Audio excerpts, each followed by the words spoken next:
You said it's neither one of them. Sir, you better go back to law school because I don't think you got the education you need to represent you. You will go on the record now in the 13th Judicial District, the District Court of Greenwood County, Kansas. This is case number 2023 TR3 00060, State of Kansas versus Isaiah S. Curvin. Now then, Jill Gillette, County Attorney, appears for the state, and the defendant, Isaiah Curvin, appears in person and pro se. This is the pretrial hearing. The trial is set for jury Wednesday and Thursday of this week, February 7 and 8. There is one count of operating a motor vehicle without a valid license. Now, that seems to the court to be you either had a license or you didn't. Of course, the burden would be on the state to show there was no license, but Mr. Curvin, are you challenging that? Are you saying you did have a valid license? No, I had a question before all that about the jurisdiction. I was challenging jurisdiction because I had a question about that. Okay. I wanted to know the cause and nature of what's bringing the suit against you. So I really didn't. Well, the people of Kansas, as you probably know, get together ever so often and have elections to elect people to represent them in Topeka, the state capital, and those legislators pass laws that are for the good of all of us in theory, maybe in practice, and then we are to follow those laws. One of the laws at some point in time that those legislators made was that if we are going to operate a motor vehicle in Kansas, we have to have a valid driver's license. And if you do not have a valid driver's license when driving the automobile, it is to be treated as a Class B non-person misdemeanor.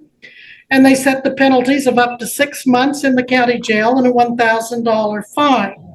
So the authority comes from the people of the state of Kansas that pass the laws through their elected representatives.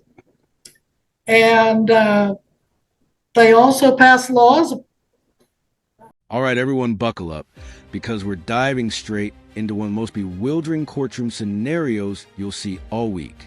Here in Kansas, Judge Webster is back on the bench, and our defendant is a self-represented, unconventional litigant questioning not just the charges, but the very authority of the court itself. We're talking maritime law, common law, constitutional misinterpretations, and a courtroom full of tension. Over the next few minutes, you'll see legal misconceptions clash with real statutory law. And yes, there will be moments so baffling, you might question if this is reality TV disguised as a courtroom. Stay tuned as we break down the drama, the legal facts, and the jaw-dropping moments that make this case unforgettable. Law nor admiralty law. This is criminal law under the Constitution of the state of Kansas, as affected by case law and federal law, of course. So it's neither common nor color. That is correct. That is correct. So which one? What am I going to be tried under? What jurisdiction I fall under, so I can properly move and so I can understand how to defend myself? You're being tried under the criminal jurisdiction of the Kansas statutes. But under the Constitution, it grants you only two, and it has two criminal matters. One has to be common law, the other has to be the maritime admiralty. Ms. Gillette, do you wish to be heard in response? I'm sorry, I didn't mean to cut you out. Judge, this is basically kind of more of a statutory violation. This defendant, when you enter into the state of Kansas, you consent to the laws of Kansas when you drive upon the highways. The interstate compact between all of the states that are members of the interstate compact for traffic infractions means that when you consent to the laws of your state, or you drive upon or travel upon the roads of Kansas, Oklahoma, any of the states that are part of the compact, you consent to those laws when you enter into that state. So with the interstate compact, he would be consenting to the laws of the state of Kansas the moment he drives across the border. That law becomes effectual upon you, and it's your responsibility. It's when you become a licensed driver, or you have a license, or you become a driver and you're driving, then you are consenting to the laws of that state that you are traveling within. So jurisdiction is set up, as the judge said, by the Constitution of the state of Kansas and the laws of the legislature that are passed statutorily, and our statutes are passed with the law in this case. I would note for the record, Judge, that there is still no things on Odyssey for me to see. There's not a written request for jury trial. There's no motions to be heard today. I cannot respond to. Notice the tension building here. The judge calmly lays out the case while the defendant immediately questions jurisdiction, setting up the classic sovereign citizen stance. This is where things get tricky for viewers who might not know the law. Challenging jurisdiction isn't inherently wrong, but in this courtroom, it's clear the defendant is mixing legal theory with personal interpretation. The judge is to balance patience with authority, making sure the defendant understands the statutory and constitutional framework without letting misinformation derail proceedings. And watch closely. This early exchange foreshadows the repeated interruptions and confusion that define this case. Just had this exact issue on not filing a demand for jury trial in a Butler County case for the lunch hour. Mr. Patterson presented 19 Canap 2nd 982, State of Kansas versus Gardner L. Jones III. Jones raised two issues on appeal: whether the district court abused its discretion by denying his request for jury trial, and whether the district court erred in denying his motion for setting an appeal bond. Well, I have not had time to read that case over the lunch hour, which began at 1 o'clock today because we ran so late this morning. But Mr. Patterson, as an office of the court, informs me that in a case like this, even though the statute of Kansas is very clear that you are to put your demand for jury trial in writing, the case law says you don't have to because of your constitutional right. I haven't had time to research it or read it, Judge. I don't have any kind of written request or motions, and I would have to take time to also read the case. Sure. And see if it's distinguished, if there's different issues. But he's wanting to argue jurisdiction, dismissal motions, and all kinds of motions. There's nothing before the court in writing for me to respond to. I don't know what he's going to say. So one of our other pro se individuals had written several motions.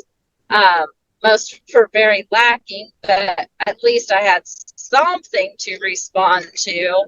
In this case, under the laws and Constitution of Kansas, you submit when you come into our jurisdiction.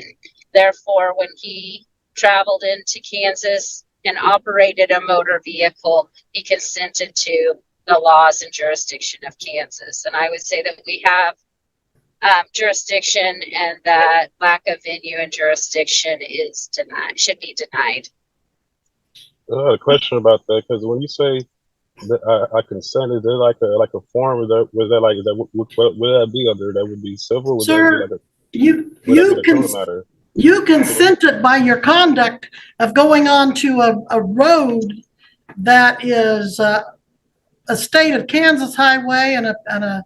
So which jurisdiction would be under? Like, would that be like maritime, like as a Sir, contract? I've answered that question to you, and you got on the road and you consented to driving on the road, and therefore you did consent to laws associated with driving, so I am going to hold you to the law in this I understand that. particular case.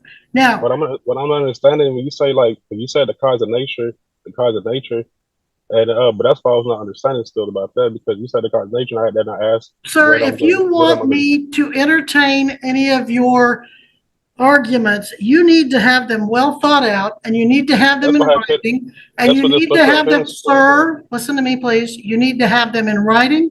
You need to have them filed with the court. You need to give copies and notice to Mr. Here's a crucial teaching moment. Many believe the Sixth Amendment guarantees full understanding of charges. It does not. It guarantees notice and the right to counsel. The judge's explanation underscores a key principle. The law distinguishes between being informed and being fully educated. For self-represented defendants, misunderstanding this distinction can be disastrous. And look at the drama unfolding. Our defendants' repeated questions show genuine confusion, but also highlight a broader issue. Without proper legal training, interpreting statutes and constitutional amendments can become a dangerous guessing game. It's both educational and, frankly, exasperating to watch. Now you should have had all your motions on file. We're ready. Maybe you misunderstood what I was please asking. Don't interrupt to me. I had a question. Sir, stop and listen to me. If you want a jury trial, I will make sure you have a jury trial. If you want to represent, sir, stop interrupting me. If you want a jury trial, I will make sure you have a jury trial. If you want an attorney, I'll make sure you have an attorney to help you. But if you're going to do this on your own, you need to know what you're doing, and you need to follow the law just as an attorney would be expected to. But you're not going to come in here and just start saying things, and I'll answer questions as long as they're legitimate questions. So at this point, I'll ask you once again, are you sure you don't want an attorney to help you, someone who is trained in the law? Because this, sir, is a court of law, and if you don't have the benefit of knowing the law, you're going to be disadvantaged. Well, before I move forward, I had questions before I move forward. That's why I was asking to understand it, because I often understand this. Well, I can't aid you in the unauthorized practice of law. I cannot. No, I'm not asking. I'm not asking for legal advice. I'm asking for your legal intent. What am I going to? What do you intend to be trying me with jurisdiction? That's why I'm asking if it's under which one. And you said it's a criminal matter.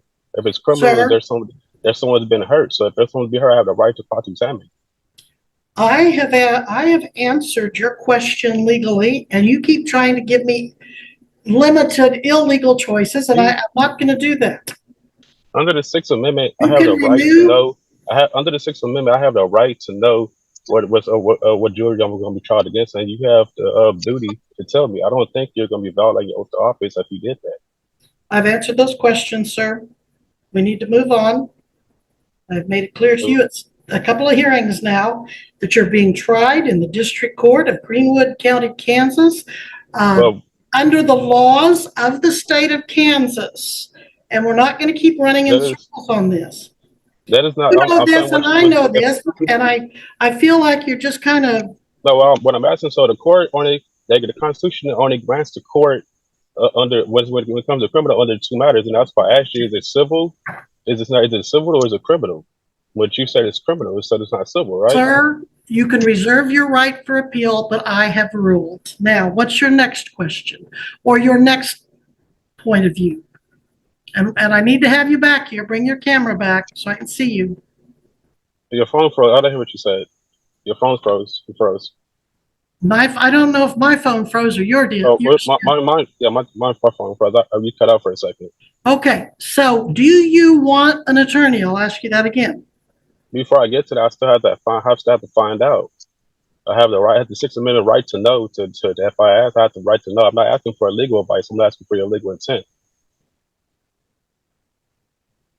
Do you want a jury trial and do you want a lawyer? Those are the two things. Before I get to that, I have to understand what jurisdiction I'm under so I can rightfully know how to defend myself. Okay, you don't like my ruling. You don't. So are you telling me I have to get a lawyer to understand? For the record, do you just have to get a lawyer to find out what I'm going to be tried against? Is that just some type of secret jurisdiction that I shouldn't know about? Okay, sir, here's the deal. You're either, I'm not going to play games with you. I'm I not. I'm asking understand. because I I have the right to defend understand the myself. sovereign. Now, this is where it gets both funny and painfully real. The judge cuts through the smoke and mirrors with a perfectly timed reality check. The defendant's insistence on maritime law or common law sounds absurd in the context of a Kansas criminal statute, but it's emblematic of a larger problem. Sovereign citizen arguments often attempt to replace established legal authority with internet-sourced rules. The judge's analogy isn't just witty, it's a teaching tool, grounding the case in statutory law and reminding everyone watching that courtroom authority isn't optional, and that these legal gymnastics, while dramatic, simply don't hold up. Stop talking and my turn to talk. I have answered your questions. I've told you the jurisdiction. You don't like my answers, so you voice your objection for appeal and we move on. We're not going to keep playing this game, sir. Now, do you want a lawyer or do you not? I need a lawyer for you to tell me. And when I'm asking you, like, because you saying it's not in the criminal matter, so there's a hurt party. Sir, So quit repeating yourself. if there's a hurt party, can you present the hurt party to me? If you keep sitting here wanting to argue with the court, I may have to find you in contempt. Is that what you're trying to get I'm me? not arguing about the court. I'm trying to understand. What I'm If still not I understanding. cannot educate you and train you. I'm not asking for education. If you want to sir, do you know there's a person that's going to try to type out this transcript? And if you keep talking over me, do you know what chaos you're going to cause for that transcriptionist? We have to take turns talking. I've answered your question repeatedly. Let's move on to the next question. Or the next point. You don't have any motions I can rule on because you don't have anything in the file. So, are you going to hire an attorney, apply for court appointed, or continue on your waiver? So if you're gonna try one, is there someone that was hurt to make a criminal matter? I'd like to know who it was. Are you going to hire an attorney, apply for court appointed, or continue to waive your right and represent yourself? Keeping in mind, sir, if you waive your right to an attorney, you will be held to the same standards as a defendant with an attorney. You will be held to the same standards as the attorney. You need to know the same rules, procedures, and laws. So, what are you going to do on the issue of attorney? Continue to. I'm just simply asking you to identify which the code of the written law that you're asking to do. I'm just asking you to which code is that you're bringing against me as constitutional law. Because if that's a civil law, taking up time. Can you not understand what I'm saying? Yeah, ask me if I want a lawyer. If I want a lawyer, I'm not moving forward because I'm not understanding where we're still going under here. Where you're telling me like it's on the criminal matter. If it's on the criminal, if it makes a criminal matter, that means it has to be like some injured party. Where is injured party at? I'm going to order that you appear at the courthouse. Where are you parked right now? I'm in Texas. You do know your trial is Wednesday and you have to physically be present in the courthouse. It is not a Zoom. Before we get to trial, I'm trying to figure out the jurisdiction. You just haven't went over what the jurisdiction is. Well, if you don't want to submit to the Kansas jurisdiction for your live trial on Wednesday, I can get you a warrant and you can be brought before the court. I'm appearing in person right now. I'm doing my duty to appear, but you're not telling me. We're not having a Zoom jury trial. They're not telling me. You're not telling me you're not even telling me what the nature of the cause. You're not even telling me if it's common law. If it's common law, then you telling me that it's a criminal. If it's criminal, then there should be an injured party. I'm asking, where's the injured party? Can you bring the injured party forward? Mr. Kervin, you are set for jury trial. But before we even get to trial, man, you still haven't answered my questions. I still want to know the cause of nature of the matter. Sir, I'm going to find you in contempt if you keep talking over me and being disrespectful. Ma'am, you keep not even answering my question before we get to jury trial. You're just setting it. You are now found in contempt. That's it. We will deal with your consequences Wednesday at the jury trial. This is set for jury trial. It's going to cost the taxpayers some money, so you better make sure you're ready to go to jury trial come Wednesday. You better make sure you're not in Texas. Here's an important legal nugget. Driving on a Kansas highway isn't just an activity. It's a form of implicit consent to the state's laws. The judge lays out the interstate compact and statutory obligations in a way that clarifies why jurisdiction isn't optional. For viewers, this is a moment to reflect. Consent by conduct, not paperwork, establishes legal responsibility. And think about the drama.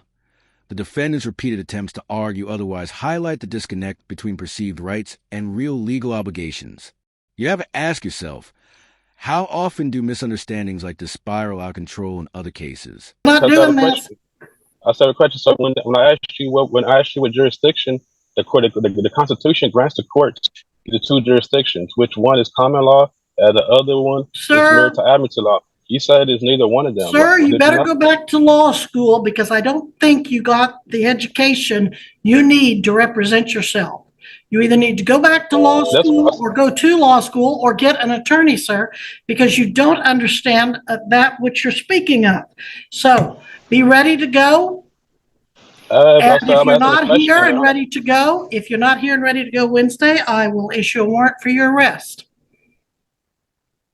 Your Honor, I still have a question. You still have to answer my question before you dismiss. I asked you which law. Sir, I am not under the Sixth Amendment, right? Under the Sixth Amendment, you have the okay, I'm going to fine you. I'm only going to fine you $50 for that first contempt. $50 for what? For continuing to ask the same questions over and over after. I'm asking it. You never answered it. You never told me which. I'm going to object. It's been asked and answered. It's been ruled on, Judge. We need to proceed to the next step. The state has taken the opportunity to glance through the case Mr. Patterson cited. It can be distinguished from this case because the ruling says the person has to be subjected to up to 12 months imprisonment.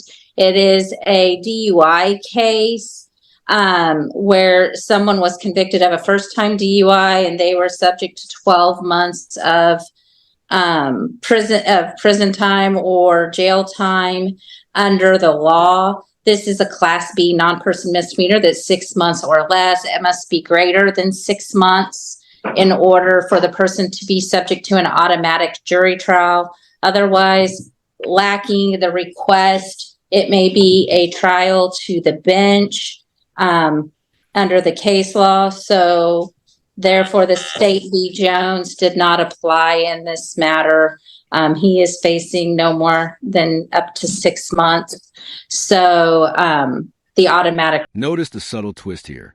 While the defendant may feel cornered, the law draws a precise line.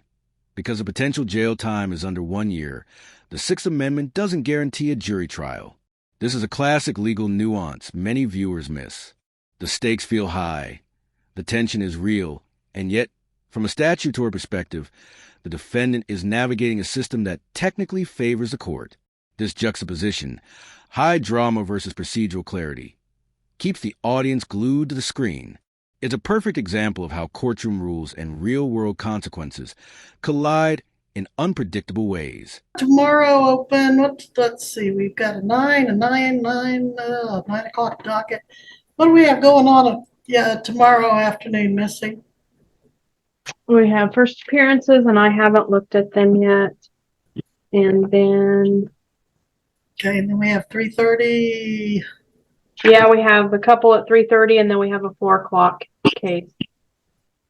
Ms. Gillette, can I continue this for further pretrial hearing with the live hearing, defendant present tomorrow at... What do you have? Can you fit me in at 2:30, Missy? Do you have time then? Pick me a time. Give me about a half an hour tomorrow that you can fit me in. I think our 11 o'clock went off. I was going to say 11 o'clock is the perfect time for the state, Judge. Well, but I've got to give Mr. Curvin. I've got to give, sir, please quit interrupting. This is not a free-for-all. Miss Gillette, we've got to give him time to drive up from Texas. Yeah. Well, if he doesn't have a license, he can't drive. We have to give him time to find someone who can drive him up here or give him giving time for a plane ticket or however he wants to get here. 1:00 p.m. from 1 to 1:30. Then we can start the first appearance docket at 1:30. Sounds good. Okay. Sir, this is going to be a live pretrial hearing tomorrow at 1 p.m. You must be I cannot present. make it tomorrow, ma'am. I'm in Texas. That's what I was trying to tell you from before. Well, there's You told me you said Wednesday at first, and now you're saying tomorrow. well, your jury trial is Wednesday. Your pretrial is continued to 1 p.m. tomorrow. There is no law that says I have to give you a Zoom hearing. I try to do that as a courtesy. In I most could do the cases, Zoom, but I wasn't able to draw because this This is a critical moment where theory meets consequence. These sovereign citizen arguments aren't harmless. They distort constitutional rights and risk undermining justice. The judge's frustration is palpable, and for viewers, it's a stark reminder that legal misinformation spreads fast. Think of it like a viral misconception that jumps from forum to forum, courtroom to courtroom. By pointing out the real-world consequences, the commentary highlights a systemic challenge. Courts must manage confusion while upholding legal standards. It's a perfect storm of tension, emotion, and education that keeps the story gripping. you came to Kansas, you violated the laws allegedly in Kansas, and you've taken up a lot of the court and counsel's time. So, well, I was told the you're- officer said he told me I can take care of it from Texas. I will have to come back to Kansas when I got the rest of the I have ticket. always told you that the trial would be live. Don't be pulling that on No, me. no, no, not you. I'm talking the officer when I got the ticket when I first got it. I let him know like I was just coming through Kansas. Like you don't live here. He said it. She said normally it's to do videos and stuff because it's like different state. Normally it is, but I'm ordering that you be here in person tomorrow at 1:00. And anything further, Miss Gillette? Nothing at this time. Hold on, my phone cut out. Hold on. So, Mr. Curvin, say it again, ma'am. any motions you want to take up tomorrow at the pretrial, you better have them filed by 5:00 tonight with copies served on the prosecutor, or I'm not going to entertain them tomorrow. You've had a long time to get those on have you file and you haven't done it. And I'm through with repeating myself over and over. So at this time, you owe the court $50 for contempt. We'll address that tomorrow as well. Okay, we'll begin recess. When I have a Thank you, question Judge. before we go, when you said like how to file the motions and everything, did you receive my special appearance motion or anything like that? Nope. No, sir. You hadn't received it from last time? Nope. I filed that before. No, sir. I don't know what you're doing with them, but we're not getting them here. I was told that you had received them through email, or I sent the email Okay, to it a few sir. times. Not like that was the only way. And there you have it, a case that mixes legal confusion, self-representation, and courtroom drama into one eye-opening session. Judge Webster clearly delineates statutory law from personal interpretation, navigates repeated interruptions, and reinforces the authority of Kansas law. The takeaway? Understanding your legal obligations and knowing when to seek professional counsel isn't optional. It's essential. If you found this case as shocking as we did, hit that like button. Share your thoughts in the comments, and don't forget to subscribe for more jaw-dropping breakdowns. Stay tuned for our next deep dive into courtroom chaos. You won't want to miss it.